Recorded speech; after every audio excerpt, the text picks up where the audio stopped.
Hey and welcome. In this video, I'm going to show you how to play singing bowls. We are starting from the very beginning. You don't need to have any previous experience with the bowls. We're starting from zero.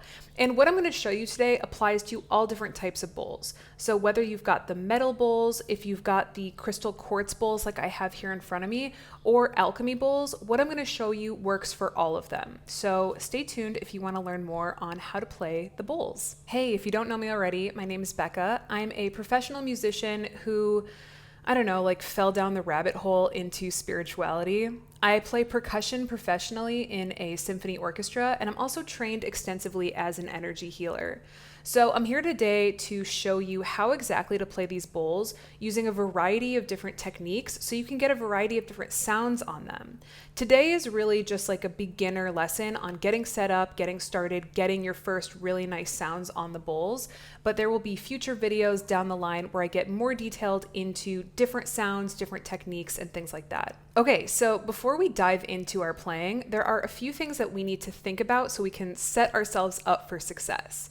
The first thing is setting up our bodies. The second thing is setting up the bowls around us. And then the third thing is our grip and how we're holding the mallet or the wand. Okay, so the first part is setting up our bodies. The most important part is that our bodies are in a comfortable upright position with good posture. Good posture actually really does matter with the sound. If I'm hunched over, it actually can get in the way of the vibrations a little bit, whereas if I have an upright posture, it allows the instruments to breathe a little bit more. So whatever position that means for you to be comfortable and also sitting with good posture. For me, what that means is I need to sit on a meditation pillow. I need to have my hips elevated, my hips above my knees. But I know someone in particular who sits flat on the ground and she has her legs outstretched in front of her. My hamstrings could never. I can't sit like that comfortably. But the point is, it doesn't matter how you sit. It just matters that it's comfortable for you. And this is something that you can stay in for an extended period of time. If you plan on giving these sound baths, you're going to be sitting for 15 minutes, half an hour, 60 minutes, 90 minutes. So it really is important that you're setting yourself up to be comfortable during that whole time. The second part of our setting up is setting up the bowls. What we really need to know and keep in mind is that in order for these to create a sound, the bowl itself vibrates. And so we want as little touching the bowl as possible to allow those vibrations to happen. So if I'm holding this with my hand, if I'm holding it like this, I want as little of my hand touching this as possible so it allows for more of the bowl to vibrate. A lot of the bowls usually come with one of these O-rings, and I would recommend definitely using these underneath your bowls. What this does is it makes it so that the only thing that's touching your bowl are these little rings, and not your entire rug or the entire floor. It's going to allow for the bowl to vibrate better. If you have metal bowls, sometimes those come with those little pillows, and I'm actually not a huge fan of those because they don't really hold the bowl that well, and they kind of end up toppling around. So I would recommend getting some of these pillow O-rings or donut pillows. And these are something that you can purchase separately. I'll leave a link down below in the info for this video so you can purchase these. I think these cradle the instrument better, and it also has less touching the instrument so that they vibrate and sound better. All right, the second thing that we need to know about setting up our instruments is we want to make sure that they're all within arm's reach. I don't want to be contorting my body or stretching in order to just reach one of my bowls. Again, thinking about this, when you are conducting a sound bath, we want to make sure that you're comfortable. So we want to set up your body first, and then the instruments to work around you and your body. I like to say that you play the instruments don't play you. So make sure that they're set up in a way that's really comfortable for you to reach them all in your comfortable position. And then the last thing that we need to know about this is that we don't want the bowls to be too close together. Eventually, we're going to be playing two bowls at the same time. And if I have two bowls next to each other, I don't want my wands clinking and crossing. So I want to make sure there's at least a couple of inches between each of the bowls. And I think that's pretty much it for setting up. So let's get into playing. Okay, just kidding. We have to talk about grip before we start playing. So grab your wand. People have different names for this. It can be a wand, a striker, a mallet, whatever you want to call it. Mine might look different than yours, and that's okay. There's a bunch of different types. This is my favorite type to use with this type of bowl. Doesn't matter which type of wand you have. I'm going to talk about wands in a future video, but I want to talk about how to put this in your hand and use it so that we can play lots of different techniques with it down the line. So I would start by holding this like a pencil. And then all you do from here is just scooch it back and elongate your fingers a little bit. It's going to be a little bit more of a relaxed grip than your writing grip. And really, this is just being held by these 2 points between your 2 fingers, and then here in the crook of your hand between your thumb and your forefinger. So the reason why I really like this is because this is a familiar thing that we do with our hand. Like, we all know how to write. And so, I mean, right? You guys know how to write. It's not like a new motion that we have to learn. It's just, we already have a lot of dexterity and a lot of comfort with this motion that we have in our hand. Something that I see sometimes with people is that they like to put their finger forward, or like they're kind of holding it like with their palm on the outside. If we have our finger out, or if we're using it like this, what can happen is we can create a lot of extra strain in the back of our hand and all the way down our forearms. Let me tell you, as a drummer, like, if you're playing for a long time, even just having a closed grip with your hand like this, it's going to cause some strain and tension over here. And again, if you are going to be leading sessions that are like 15 minutes long or 45 minutes long, you're really going to start to notice that strain happening. So I would really recommend holding it pretty much like you do a pencil or a pen and just relaxing that up a little bit. Okay, so now we're ready to play. So there are 3 parts to the sound, and I'm going to go through each part individually.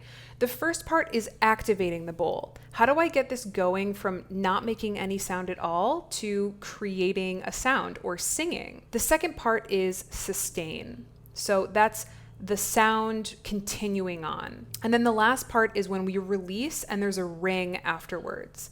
So I'm going to go through each one of these in a little bit more detail. All right, so the first part is activating the bowl. And what I mean by activating is getting the bowl from not making any sound at all to fully singing. So let me just demonstrate what that looks like.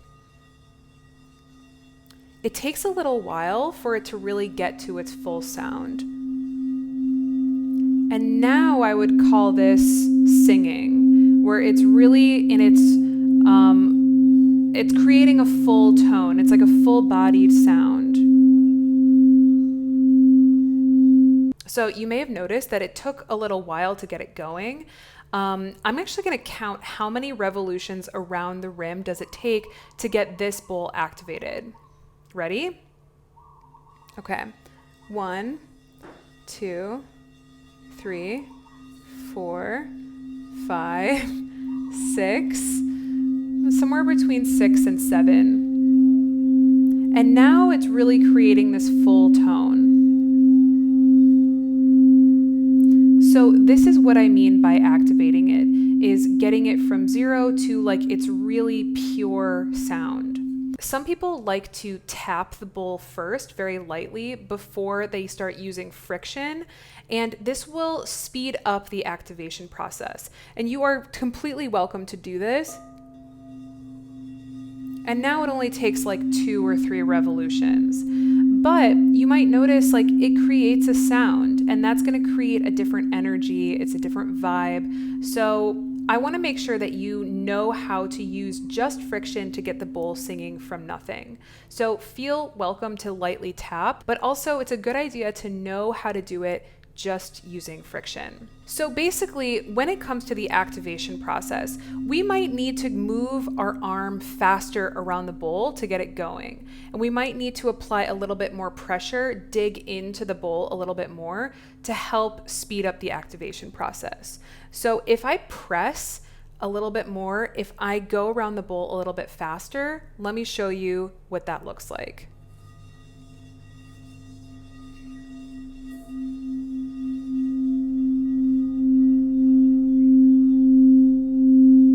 Versus if I just kind of, I don't know, don't use a lot of pressure and I go slower.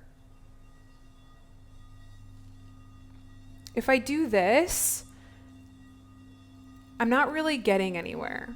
So I need to kind of just put in a little bit more energy, a little bit more verve, some vim and vigor, and get it going. And that'll help. So if you have one of your bowls and you're like, I'm not getting a sound out of this, you might just need to move your arm a little bit faster around the bowl or just apply a little bit more pressure to it. And that should help. Okay, the next part is the sustain. So this happens after we activate the bowl. So let me activate it, get it going. And then there's kind of a point where it's like, okay, this is the full sound. And as soon as I hit that full sound, I can slow down. I'm gonna do it one more time. So after I activate it, I'm gonna have to go fast to activate it. But then as soon as it reaches its capacity, as soon as it reaches the fullness of sound, then I should immediately slow my hand down. Let me show you. So activating, activating, activating. Okay, now we're in sustain, so I'm gonna slow down. And from here, what I do is really just follow the sound of the bowl.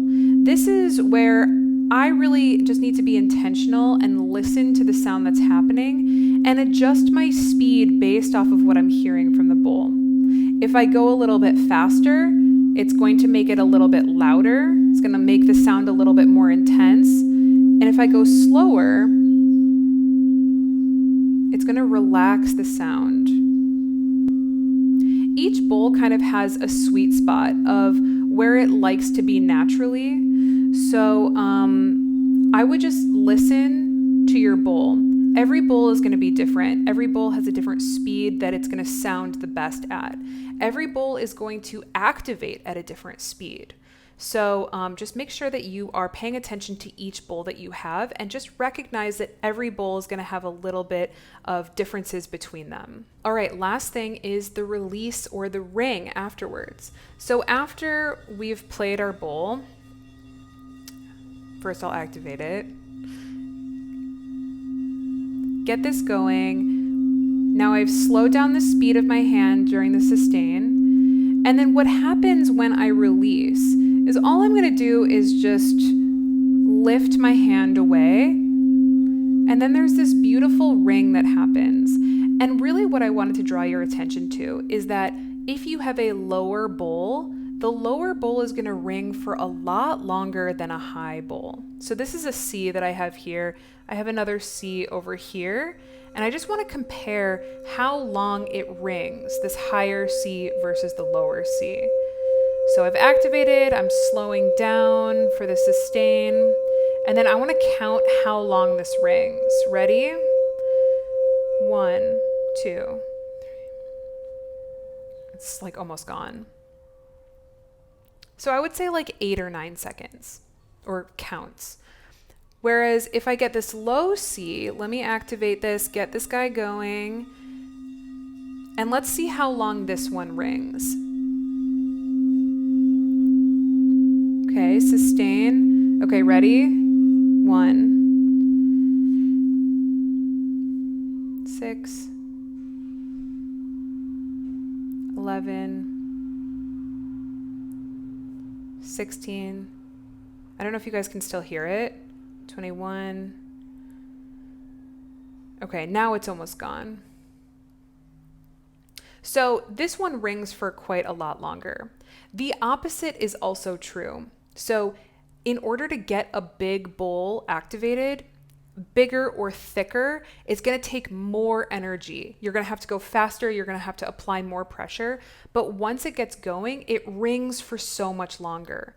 Whereas this short bowl or this small bowl, it only takes what, like 2 or 3 revolutions to get to the full singing. But then it only rings for what, 5, 8 seconds. So something to keep in mind, if you are playing 2 bowls at the same time, or if you're kind of alternating which bowls that you use, just know that the lower bowls are going to ring longer. That can be helpful when you start adding in other sounds. If you start using transitions to another instrument, you have more time if you use your lower bowls for those instances. So that was your beginner lesson for the singing bowls.